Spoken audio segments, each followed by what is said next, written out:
It was Emma's first week in New York. She had just moved from Italy to start her language course, and although she could read and understand English quite well, speaking in real-life situations still made her nervous. One evening, after unpacking all day, she realized she was starving. She opened her phone and searched for something nearby. There was a small American diner just a few blocks away, and the reviews said, "Great burgers, friendly staff." Emma grabbed her coat and headed out. As she pushed open the door, the warm smell of fries and grilled meat hit her. The place was cozy with soft music and people chatting at tables.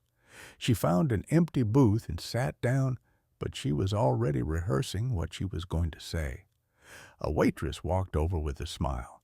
"Hey there, how are you tonight?" Emma hesitated for just a second, then smiled back. "Hi, I'm good, thank you." The waitress handed her a menu. "Take your time. I'll be right back." Emma took a deep breath. She had practiced ordering food in English before, but now that it was real, her mind felt blank. She looked through the menu. Burgers, sandwiches, salads, fries, milkshakes. So many choices, so many ways to make mistakes. The waitress came back after a few minutes. "Ready to order?" Emma nodded. "Yes, I'd like the cheeseburger, please. Great choice. Would you like fries or a side salad with that?" Emma paused. "Fries, please. And a drink?" "Just water, thank you." The waitress smiled. "Coming right up. Simple, friendly, successful, and best of all, natural." Emma felt proud of herself. She had made it through her first restaurant order in English without panicking. While she waited for her food, she listened to how people around her ordered. The man at the next table said, "Can I get the grilled chicken sandwich with no mayo?" Someone else said, "I'll have the BLT and a root beer, please." She noticed that people used "Can I get" or I'll have instead of the textbook "I would like." Both are correct, but the first two sounded more natural, more casual. She made a mental note. Next time, say "I'll have." When her food arrived, it looked amazing. Big, juicy burger, golden fries, and a slice of pickle on the side. The waitress checked in after a few minutes. "How's everything?" Emma smiled and said, "Really good, thank you." That was another thing she had to get used to. Servers checking in during the meal. It didn't happen often in her country. But here, it was a way to make sure everything was okay. And it was a perfect chance to practice more English. She wanted to ask for some ketchup, but wasn't sure how. She thought for a second, then raised her hand slightly as the waitress passed by. "Excuse me, could I get some ketchup, please?" "Of course," the waitress said, and brought over a bottle with a smile. After finishing her meal, Emma felt much more confident. She had ordered, asked for something, responded to a check-in, and enjoyed every part of it.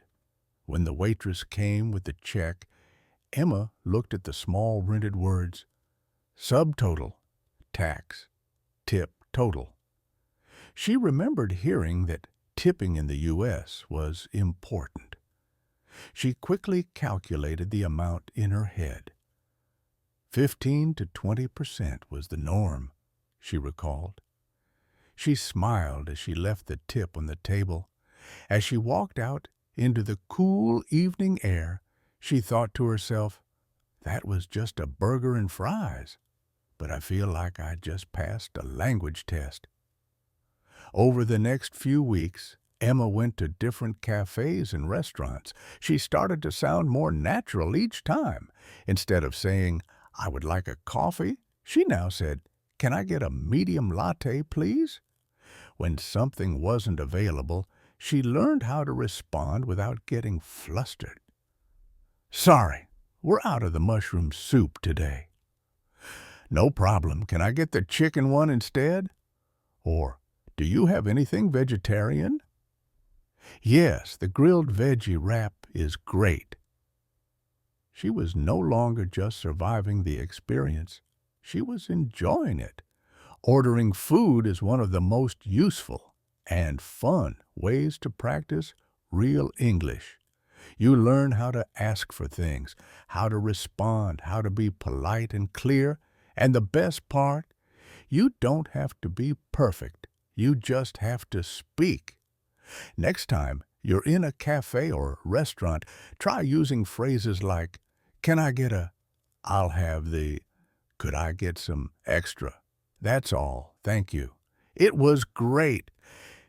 These are the kinds of sentences that turn small moments into big steps in your language journey. Practice out loud, try different styles, and soon it will feel completely natural. Thank you for practicing with me today. See you in the next lesson.